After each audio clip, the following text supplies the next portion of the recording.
আসসালামু আলাইকুম। কেমন আছেন সবাই? আশা করছি সবাই অনেক ভালো আছেন। আজকে আমি আপনাদের সাথে শেয়ার করব মলা মাছের রেসিপি। প্রথমেই আমি এখানে নিয়ে নিয়েছি একটা কড়াই।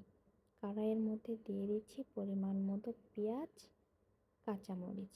তারপরে এখানে দিয়ে দিচ্ছি লবণ পরিমাণ মতো, হলুদ গুঁড়ো পরিমাণ মতো, সামান্য একটু গুঁড়া মরিচ, দিয়ে দিয়েছি আদা রসুন বাটা আর পরিমাণ মতো তেল। এখন এটাকে আমি খুব ভালোভাবে মাখিয়ে নিব। এই রান্নাটা মজা হবে মাখানোর উপরেই। আপনি যত ভালো মাখাবেন তরকারির স্বাদটা তত মজা হবে। তাই আমি এটাকে খুব ভালোভাবে মাখিয়ে নিচ্ছি। দেখুন, আমার মাখানোটা দেখলে আপনারা বুঝতে পারবেন আমি কিভাবে মাখিয়ে নিচ্ছি।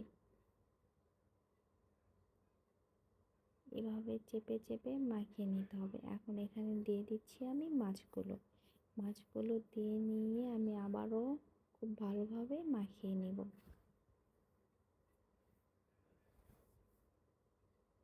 দেখুন আমি কিভাবে মাখিয়ে নিচ্ছি। এরপরে এখানে দিয়ে দিতে হবে পানি। আমি এখানে পানিটা অল্প পরিমাণে দিয়ে নিয়েছি, কারণ মাছগুলো অনেক ছোট, এখানে বেশি পানির প্রয়োজন নেই। তারপরে আমি এটা চুলায় বসিয়ে দিলাম। তারপরে ঢাকনা দিয়ে ঢেকে কিছুক্ষণ রেখে দিয়েছিলাম। তারপরে দেখুন আমার এটা কেমন হয়েছে। এখন এটা আস্তে আস্তে নাড়িয়ে দিতে হবে।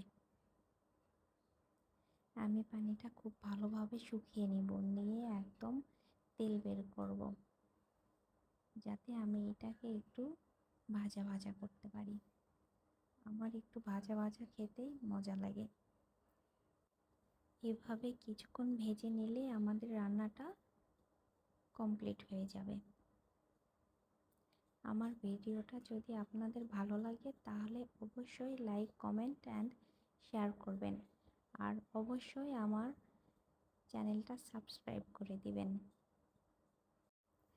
কথা বলতে বলতে আমার এটা হয়ে এসেছে। এবার আমি এটা বাটিতে তুলে নিব। দেখুন দেখতে কি লোভনীয় লাগছে। আশা করছি সবার অনেক ভালো লাগবে। আমি একদমই নতুন, তাই আপনারা সবাই আমার পাশে থাকবেন আর আমার চ্যানেলটা সাবস্ক্রাইব করে দিবেন। সবাই ভালো থাকবেন, সুস্থ থাকবেন। আল্লাহ হাফেজ।